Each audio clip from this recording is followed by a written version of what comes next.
Nesse momento, eu queria pedir que os irmãos abrissem a palavra no capítulo 3 de Gálatas. Hoje nós vamos nos debruçar do versículo 1 até o versículo 5. Gálatas capítulo 3, do versículo 1 até o versículo 5.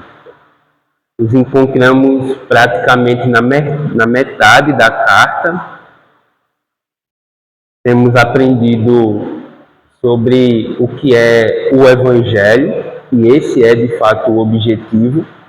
Eu acredito que a carta aos Gálatas nos apresenta o cerne ou a essência da mensagem do Senhor Jesus, e não só isso, mas o apóstolo Paulo também nos diz quais são as consequências da vida vivida no Espírito, quais são as implicações da obra de Jesus na nossa vida, né? Nós não somos salvos e ponto. Nós somos salvos para alguma coisa. E ele tem nos ensinado como um cristão realmente regenerado se comporta à luz dos desafios contemporâneos, né? Hoje nós vamos, como eu disse, do versículo 1 até o versículo 5 do capítulo 3. Acompanhe comigo a leitura. Ó Gálatas insensatos, quem foi que os enfeitiçou? Não foi diante dos olhos de vocês que Jesus Cristo foi exposto como crucificado? Quero apenas saber isto. Vocês receberam o Espírito pelas obras da lei ou pela pregação da fé? Será que vocês são tão insensatos que, tendo começado no Espírito, agora querem se aperfeiçoar na carne? Será que vocês sofreram tantas coisas em vão? Se é que, na verdade, foram em vão. Aquele que lhes concede o Espírito e que opera milagres entre vocês, será que ele o faz pelas obras da lei ou pela pregação da fé? Senhor, pedimos que, por graça, o Senhor fale conosco através dessa preciosa passagem. Em nome de Jesus, amém. Meus irmãos, nós temos como talvez o nosso maior distintivo a nossa prática regular de estudar o mais a fundo possível a palavra de Deus. Nós entendemos que é extremamente necessário conhecer a verdade, conhecer a doutrina, para que a nossa fé possa ser uma fé de fato cristã. Para que nós conheçamos ao Senhor, nós precisamos conhecer a sua palavra. Porém, um dos erros que nós cometemos é acabar negligenciando o papel didático que experiências podem nos trazer. Nós achamos que só estudar por estudar já é suficiente e acabamos criticando ou rebaixando certos conhecimentos que podemos ter a respeito do próprio Deus e da nossa própria fé, quando esse conhecimento é adquirido por uma experiência pessoal que você ou que eu venhamos a ter com o Senhor. Porém, por mais que de fato devamos dar ênfase ao estudo da palavra, isso não se opõe à nossa necessidade de também aprendermos algo a respeito de Deus com as experiências que Ele nos proporciona com a sua própria pessoa. E um exemplo disso é o texto que nós lemos. O apóstolo Paulo, no capítulo 3, vai fazer basicamente o seguinte. Ele vai mostrar aos cristãos da igreja de Gálatas, ou das igrejas da Galácia, que o Evangelho se trata de crer em Cristo. O Evangelho não é sobre obedecer às obras da lei, com a finalidade de alcançar a salvação. E ele vai mostrar isto de forma inequívoca de duas maneiras. Primeiro, ele vai apelar à experiência pessoal que aquelas pessoas tiveram com Jesus e com o seu Espírito e com o Pai. E a partir do verso 6, ele vai fazer um apelo ao testemunho da própria Escritura a respeito da justificação unicamente pela fé. Então, Paulo vai ensinar aquelas pessoas sobre o Evangelho da Graça, apelando primeiramente, a experiência que eles tiveram diretamente com Deus. Esse é o nosso texto de hoje. E depois ele vai apelar ao testemunho da própria Bíblia, que desde o seu início nos ensina que só há um meio de homens e mulheres pecadores serem salvos e habitarem eternamente ao lado de Deus. Que meio é esse? Pela fé no Messias, pela fé no nosso Senhor Jesus Cristo, tá? O nosso texto começa com o apóstolo Paulo fazendo uma repreensão bastante veemente às igrejas da Galácia. Ele diz, de forma bem veemente, como eu falei: ó Gálatas insensatos, quem foi que os enfeitiçou? Não foi diante dos olhos de vocês que Jesus Cristo foi exposto como crucificado? Irmãos, no capítulo passado, no capítulo 2, nós vimos que o apóstolo Paulo já havia repreendido um outro irmão na fé, um tal de apóstolo Pedro, e isso porque a atitude dele era uma afronta clara ao Evangelho do Senhor Jesus. A gente estudou isso nos últimos 2 domingos. Aqui no capítulo 3 de Gálatas acontece algo bastante parecido. Paulo se opõe a um determinado grupo de pessoas, e isto porque eles estavam se desviando do caminho correto, do caminho do Senhor. Por isso, Paulo chama os Gálatas de insensato, e ele se queixa daqueles irmãos fazendo uma pergunta muito interessante: quem foi que enfeitiçou vocês? Quem foi que encantou vocês mais do que a Jesus? Mais do que o Senhor Jesus? A resposta para essa pergunta, à luz de todos os capítulos da carta, é os judaizantes. Foi esse grupo de pessoas que enfeitiçou, ou que desviou aqueles cristãos do caminho correto, do caminho reto, do caminho do Senhor. Esse grupo de pessoas, os judaizantes, acabaram se infiltrando na igreja, acabaram ganhando a confiança daquela comunidade, e com o passar do tempo eles começaram a tentar meter goela abaixo um tipo de religião que já tinha sido superada pela mensagem de Cristo e dos seus apóstolos. Uma religião que até aceitava a cruz de Jesus e o seu senhorio, mas que somava a mensagem de Cristo a necessidade da prática de boas obras, para que agora sim você fosse uma pessoa aceitável perante Deus. Por exemplo, eles diziam que se não houvesse circuncisão masculina, não havia salvação. Mas eu confessei Jesus como Senhor, mas eu creio que Ele é o meu Salvador. Beleza, mas sem circuncisão não adianta de nada. Somente a cruz, a morte de Jesus, não é suficiente para que os pecados dos homens sejam perdoados. É necessário que, além disso, você pratique algum tipo de obra, tenha um certo tipo de conduta, e agora que faça com que Deus olhe para você e, convencido da sua bondade, do seu caráter ilibado, possa dizer: esse sim é meu, esse sim está salvo. Não adianta somente a obra de Jesus. Mesmo que ele tenha dito na cruz, como a gente leu agora há pouco, está consumado. No fim das contas, quando a gente acaba tentando se justificar perante Deus pelo que a gente faz no nosso dia a dia, a gente nega a afirmação de Jesus na cruz que está consumado.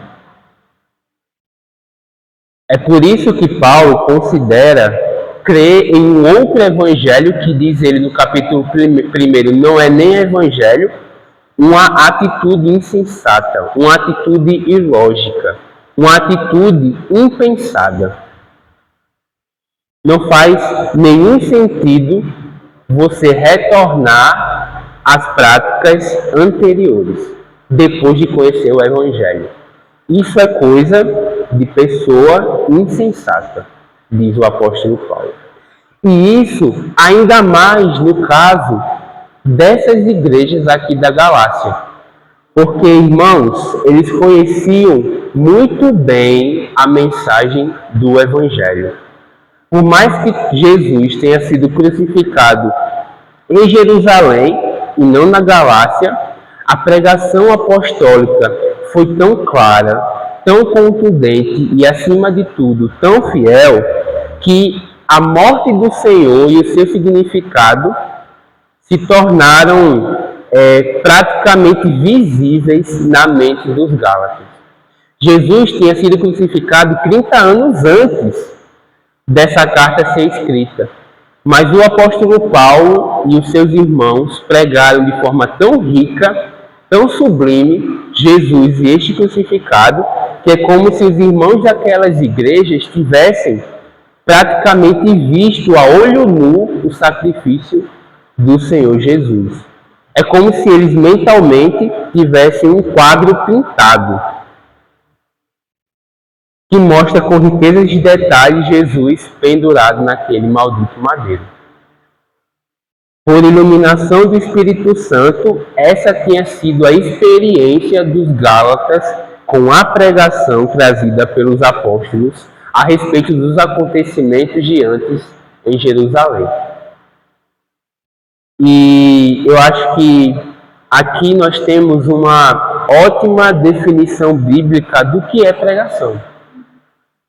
Você já parou para se perguntar que danado é pregação? Como que eu posso avaliar se uma pregação é realmente boa? Você já parou para se questionar sobre isso? Irmãos, pregação é você fazer o ouvinte olhar para a cruz. Pregação do Evangelho é você anunciar a mensagem de Jesus fielmente a ponto daquele que está lhe ouvindo não conseguir olhar para outro lugar senão para a cruz de Cristo.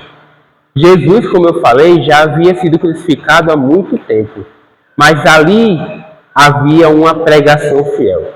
Por isso que os Gálatas tinham tido essa experiência do versículo 1. Por isso que eles praticamente tinham testemunhado a olho nu a morte do nosso Senhor Jesus. Então, apesar de não vermos Cristo crucificado com os olhos humanos, quando nós temos a oportunidade de ouvir uma boa pregação, uma pregação fiel, nós acabamos vendo Cristo crucificado com os olhos da fé, com nossos olhos espirituais. Uma pregação fiel nos leva para perto de Cristo. Uma pregação fiel aponta para a obra de Cristo, mas do Cristo crucificado. Não de qualquer Cristo, mas do Cristo crucificado. Percebam aqui o ponto do Paulo.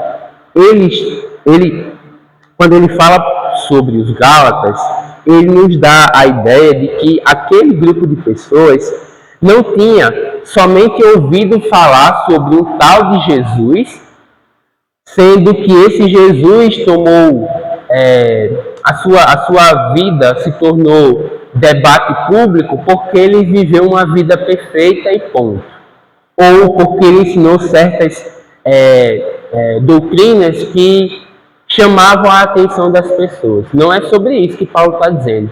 A pregação foi vívida porque aquelas pessoas das igrejas da Galácia tinham recebido a revelação completa da mensagem do Evangelho. Isso quer dizer que não foi qualquer Jesus exposto ali, foi o Jesus crucificado. O que significa pregar o Jesus crucificado? Significa anunciar que Jesus é o Filho de Deus, que ele encarnou no espaço e no tempo, que ele viveu uma vida perfeita, sem nenhum pecado, sem nenhuma mácula, que ele morreu na cruz, porque ele veio dar sua vida pelos seus, ou seja, ele morreu pelos nossos pecados, mas pelo poder do Pai, ele ressuscitou ao terceiro dia. E ele, posteriormente, ascendeu aos céus, de onde ele prometeu que irá voltar em glória e majestade no devido tempo. É isso que consiste a pregação sobre o Cristo crucificado. É sobre isso que o apóstolo Paulo está falando no versículo 1. Uma pregação fiel é uma pregação que aponta para essa mensagem. É uma pregação que anuncia esse Cristo. E essa foi a mesma mensagem que Jesus anunciou no capítulo 24 do livro de Lucas. Tanto é que a palavra que Paulo usa aqui, insensatos, é usada por Jesus lá no Evangelho de Lucas, quando ele está explicando aos discípulos no caminho de Emaús sobre como deveria proceder a vida, a morte e a ressurreição do Messias. Jesus fala para eles: vocês são insensatos. Vocês são insensatos porque vocês, assim como os Gálatas, tinham ouvido como um todo a pregação do Evangelho. Vocês sabiam que eu precisava ressuscitar agora, no terceiro dia, pelo poder do meu Pai. Então, é insensatez quando você tem pleno conhecimento dessa mensagem, mas a negligencia ou a negocia por qualquer outra que não seja o Evangelho de Jesus. E aí, Paulo questiona aqueles irmãos: quem foi quem feitiçou vocês? Como que vocês creram na mensagem sublime do Evangelho e agora estão se opondo à mesma? O fascínio dos judaizantes sobre os crentes da Galácia fez efeito não porque eles não tinham conhecimento bíblico, não porque eles não haviam recebido instrução bíblica. Aquele feitiço fascinou os cristãos da Galácia porque faltou firmeza na fé. Eles conheciam muito bem a pregação de Jesus. Eles sabiam, com riqueza de detalhes, qual tinha sido o propósito da morte de Cristo. E eles criam com o coração que esse Cristo havia ressuscitado. Eles sabiam que tudo que nós recebemos da parte de Deus é nos dado por graça. E nós recebemos por causa da fé. Mas, mesmo assim, mesmo com todo esse conhecimento latente na mente deles, por falta de firmeza na fé, eles acabaram negligenciando o Evangelho de Jesus. Quando passamos a aceitar uma mensagem anti-evangelho, depois de termos acesso à pregação de Cristo e do Cristo crucificado, perante Deus, nós nos tornamos pessoas insensatas. Uma pessoa sensata não é uma pessoa somente equilibrada ou com bom conhecimento. Uma pessoa sensata vai além disso. Biblicamente falando, uma pessoa sensata é alguém que creu e continua crendo no mesmo Evangelho, no Evangelho do Cristo crucificado. Quando nós somos insensatos, como os Gálatas, retornando a uma religião de obras, nós estamos retrocedendo na nossa fé. Nós não estamos progredindo, evoluindo na nossa caminhada cristã. Pelo contrário. Notem o ponto do apóstolo Paulo no verso seguinte, no verso 2. Quero saber isto. Vocês receberam o Espírito pelas obras da lei ou pela pregação da fé? O apóstolo Paulo aqui, ele faz, digamos assim, a sua matrícula na classe de catecúmenos da igreja dos Gálatas. Por que eu digo isso? Porque no verso 2, quando ele diz assim, quero saber, apenas saber isto, a ideia é, ele está dizendo com ironia, logicamente, né? Provavelmente eu não sei absolutamente nada sobre Cristo. Provavelmente eu não sei nada sobre fé. E agora eu quero aprender com vocês. É como se ele dissesse assim, me discipulem, me ensinem a respeito do Evangelho. E para que eu aprenda sobre o Evangelho, ele faz algumas perguntas para os Gálatas a partir do verso 2. A primeira que ele faz é: vocês receberam o Espírito Santo pelas obras da lei ou pela pregação da fé? Para o Paulo, por mais que os cristãos da Galácia estivessem tropeçando, estivessem errando em crer na pregação dos judaizantes, ele não desacreditava de que o Espírito Santo habitava no coração daquelas pessoas. Paulo sabia que os Gálatas, de fato, haviam nascido de novo. Eles eram crentes, eles eram irmãos na fé. Mas ele questiona esse novo nascimento, esse batismo com o Espírito Santo. Ele se deu em que momento? Me respondam. Quando vocês estavam tentando praticar a lei ou quando vocês simplesmente creram na pregação do Cristo crucificado? Como Pedro, eles tinham nascido de novo, mas eles estavam caindo em erros básicos, em erros simples. E aí Paulo faz um questionamento também muito simples. Vocês podem avaliar a experiência que vocês tiveram com o próprio Espírito Santo. Em que momento o Espírito Santo passou a habitar na sua vida? Quando vocês creram ou quando vocês tentaram praticar alguma obra da lei? Percebe como não fazia sentido mudar de religião nesse momento ou nessa altura do campeonato?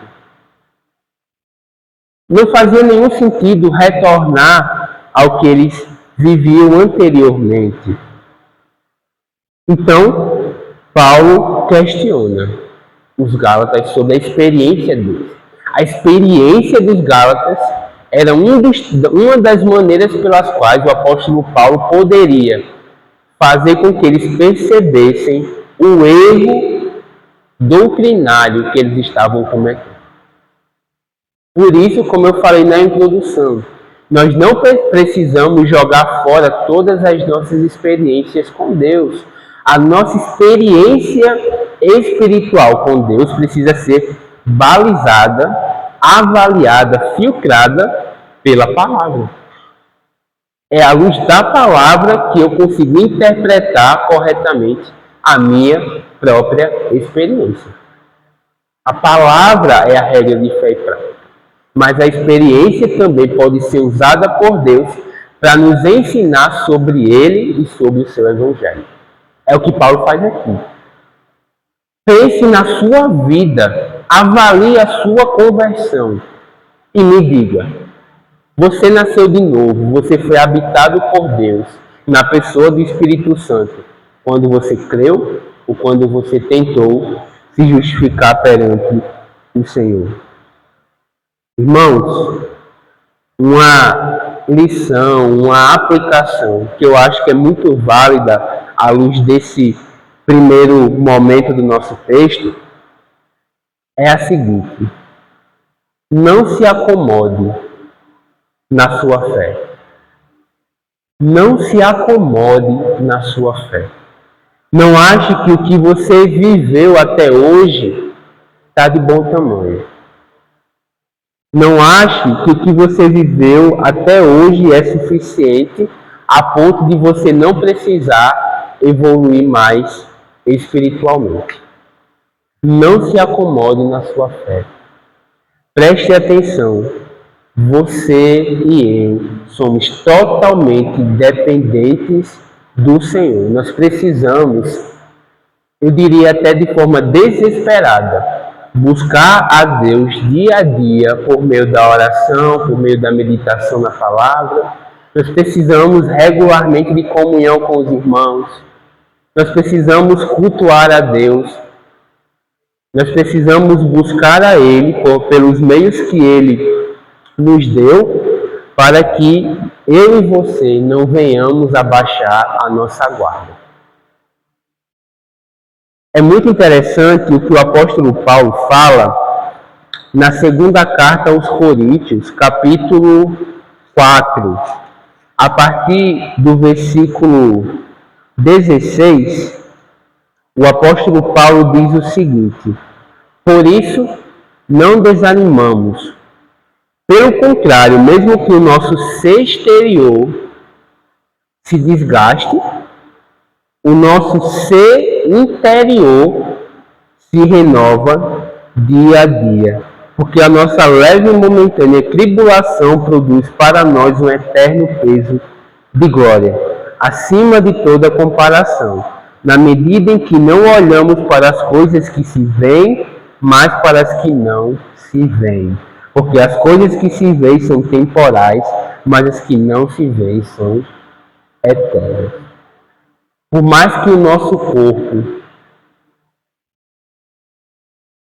se desgaste com o tempo, por mais que o nosso corpo, a nossa carne, como diz Jesus, seja fraca para buscar as coisas de Deus, o nosso ser interior, o nosso espírito, a nossa alma, como Jesus também fala, está pronto, está pronta. O nosso ser interior é diariamente renovado pelo Senhor. É disso que eu estou falando com vocês. É isso aqui que significa não se acomodar espiritualmente. Nós precisamos buscar renovação espiritual. Diariamente nós precisamos, todos os dias, da bondade do Senhor, nós precisamos todos os dias que o Senhor nos fortaleça espiritualmente, para que nós consigamos não nos desviar, mas cumprir a nossa missão de sermos fiéis a Deus até o nosso último dia. Em momentos contrários a esse, como aquele vivido pelos Gálatas, em momentos de tribulação, quando a gente balança, quando a gente não está tão firme assim, eu acho que uma lição importante que o texto de Gálatas nos dá é que nós precisamos relembrar, trazer à nossa memória novamente algumas verdades sobre o Evangelho. Por exemplo, a verdade do versículo de número 2, onde Paulo deixa claro, com a sua pergunta, que o Espírito Santo, que é o que há de mais precioso nas nossas vidas, nos foi dado, não porque nós fizemos por onde, mas porque o Senhor foi gracioso conosco. Outra verdade importante para a gente lembrar, em dias difíceis, em dias que está difícil crer, em dias que está difícil buscar a Deus, está aí no versículo 3. O texto diz assim: será que vocês são tão insensatos que, tendo começado no Espírito, agora querem se aperfeiçoar na carne? A vida cristã não começa pela carne. Carne aqui no sentido de prática da lei visando salvação. A vida cristã começa quando a gente abdica disso. Quando a gente simplesmente reconhece a nossa total incapacidade de nos achegarmos a Deus pelas nossas obras.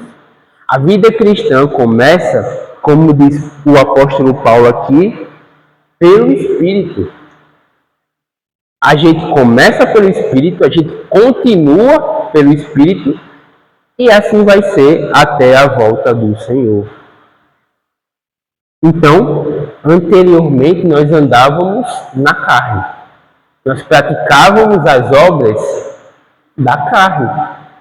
Mas quando o Senhor Jesus entrou na nossa vida, nós passamos a andar pelo Espírito. Nós passamos a praticar automaticamente as obras do Espírito. Então, o que Paulo está dizendo aqui no verso 2 não é insensatez você mexer em time que está ganhando.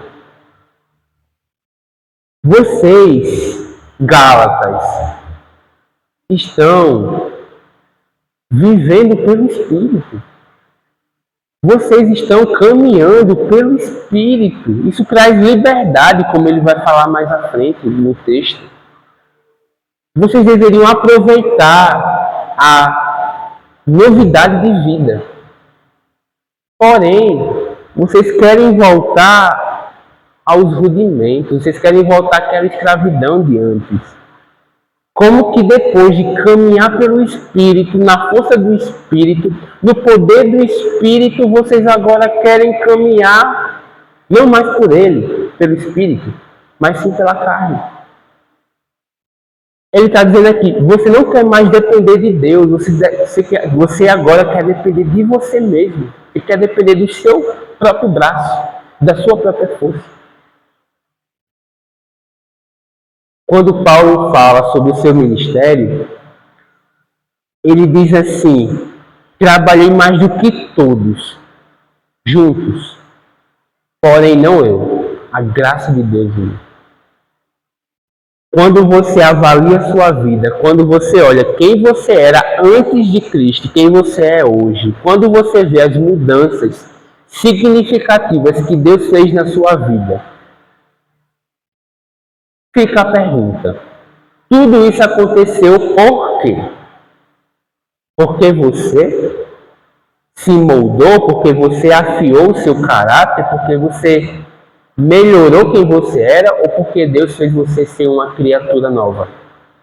Ou porque Deus lhe deu a graça de nascer de novo e de viver, consequentemente, como um filho de Deus? Vamos fazer o mesmo exercício que os Gálatas fizeram. Vamos repensar a nossa experiência pessoal com Deus. Quem você é hoje? Ou melhor, a quem você daria glória por quem você é hoje?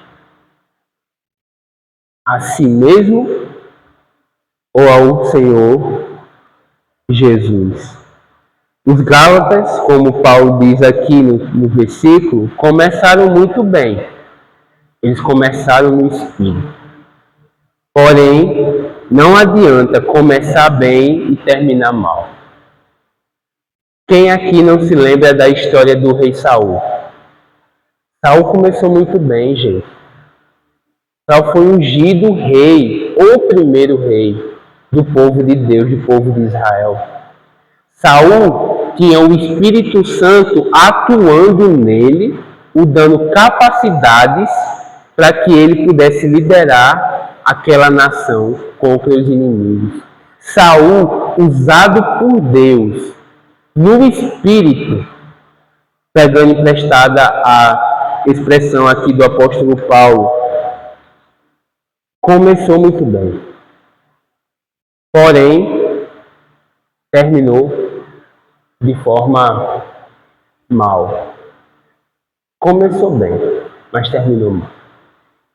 Um exemplo oposto ao de Saul é o de Sansão. Sansão fez tudo de errado durante a sua durante boa parte da sua vida. Se envolveu com as mulheres que não deveria se envolver, mulheres que estavam fora do arraial de Israel, mulheres pagãs. Sansão permitiu que o símbolo do seu chamado, da sua vocação, que era o seu cabelo, fosse cortado. Sansão preferiu ir pela sua própria mente e não pelos conselhos sábios dos seus pais. Sansão fez tudo o que não devia, porém ele terminou bem. Quando Sansão está perto de finalizar a sua passagem aqui pela terra, ele acaba ali, na sua morte, cumprindo a sua principal função, enquanto homem chamado por Deus para ser nazireu. Ele foi o libertador de Israel, ao matar boa parte dos filisteus, naquele momento. Com a sua morte, Sansão trouxe libertação para Israel, fazendo assim o quê? Um apontamento do que Jesus faria posteriormente por vocês, por mim e pelo próprio Sansão. Porque foi pela morte de Jesus que nós fomos libertados do nosso pecado. Sansão terminou bem, irmãos, a ponto dele ser considerado no livro de Hebreus como um dos heróis da fé. Saul não está lá. Sansão está lá. Sansão terminou bem. Então, o que Paulo está nos ensinando aqui é: se você começou no Espírito, você precisa continuar no Espírito. Se você começou a viver uma vida baseada no Evangelho, não mude isso para uma vida baseada na prática da lei. Caso você faça isso, o que você está dizendo no final das contas é que o Evangelho não é completo. É que você até experimentou o Evangelho, mas você viu que ele não é lá essas coisas todas. Então você tentou viver uma vida diferente. Você tentou complementar ao Evangelho outras coisas. Você está dizendo assim: esse Evangelho do Cristo crucificado precisa de um complemento, precisa de acréscimos. Ele não é mais suficiente para mim. Quando você começa no Espírito, mas passa a não andar mais no Espírito, à luz do nosso texto, você está dizendo basicamente isso. E outro ponto que torna a situação dos Gálatas bastante absurda é o que a gente vê no versículo 4. Paulo pergunta: será que vocês sofreram tantas coisas em vão? Os Gálatas, eles não tinham só recebido o Evangelho e acabaram apenas crendo por um momento e depois de algum tempo tinham abdicado daquela mensagem. Eles não tinham crido no Evangelho só de boca não, gente.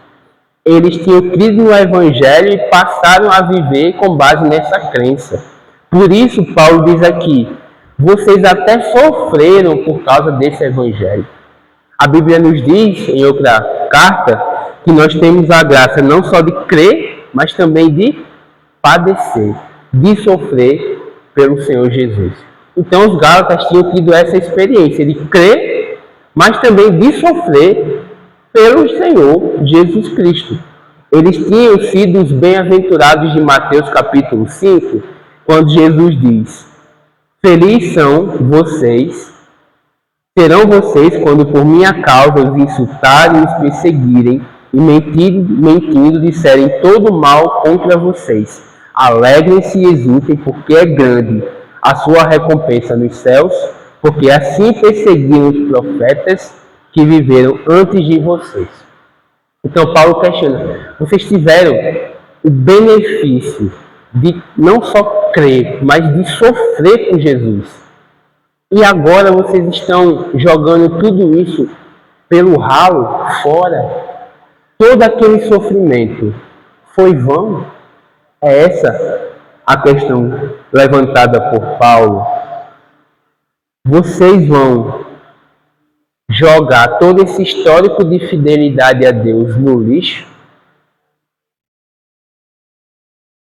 Irmãos, algo que os Gálatas sabiam muito bem é que tudo que há de bom, porque Paulo menciona coisas ótimas aqui. Ele menciona a pregação do Evangelho. Quando você recebe a pregação do Evangelho, você foi agraciado por Deus. Ele menciona aqui, no verso 2, o recebimento do Espírito, é outra bênção que Deus dá aos crentes. Ele menciona no verso 3 o nosso andar no Espírito, é outra bênção. E no verso 4 ele menciona sofrer pelo Senhor Jesus sem abdicar da fé nele, sem negar o nome dele diante dos nossos adversários. Paulo citou só bênção nesses 4 primeiros versículos. E todas essas bênçãos, os Gálatas sabiam, vinham de quem? De Deus. Nós vemos aqui no momento de ofertório, de dízimo, toda boa dádiva vem do nosso Pai Celestial. Tudo que é bom, a pregação, o recebimento do Espírito Santo, o caminhar no Espírito, o sofrimento por Jesus, tudo que é bom vem de Deus. Por isso que no verso 5 ele diz: aquele que lhes concede Espírito e que opera milagres entre vocês. Ou seja, aquele que fez todas essas coisas mencionadas por mim anteriormente, que lhe deu todos esses benefícios pela sua graça. Ele fez isso por quê? Será que ele o fez pelas obras da lei ou pela pregação da fé? Todos esses benefícios foram recebidos porque você mereceu ou porque você creu? Todos esses benefícios foram recebidos por meritocracia humana ou por graça divina? É sobre isso que Paulo está perguntando aqui, no capítulo 5. E eu faço o desafio a você, mais uma vez, pense na sua vida. Pense em cada mínima bênção que você tem. Pense em tudo que você recebeu hoje, até hoje, e se questione, você o recebeu por quê? Você fez por onde? Ou você recebeu porque o seu Pai é gracioso, é bondoso e é misericordioso? Meus irmãos, de acordo com Jesus, o Deus que concede bênçãos àqueles que fazem por merecer não é o Deus cristão, é o Deus pagão. Jesus fala: vocês pensam como os gentios, que pelo seu muito falar, pelas suas vãs repetições, vocês receberão de Deus o que vocês estão pedindo. Isso é coisa de gentio, isso é coisa de pagão. O Pai de vocês sabe o que vocês precisam. Então, pense, você está tratando Deus como um Pai pagão ou como, de fato, o Pai gracioso e misericordioso que Ele é? Avalie a sua vida. Pense na sua história. Pense na sua experiência pessoal com Deus. E se questione: tais coisas aconteceram comigo por quê? Por quê? Quando você ora como? Você diz assim: Pai, obrigado porque eu não sou como os preguiçosos que estão à minha volta, mas eu sou muito bom, eu sou muito capaz, eu sou muito inteligente, eu sou mais douto do que todo mundo, por isso glória ao meu nome. É assim que você ora? Irmãos, logicamente que não. O problema é que muitas vezes o foco sai de Deus e vem para nós.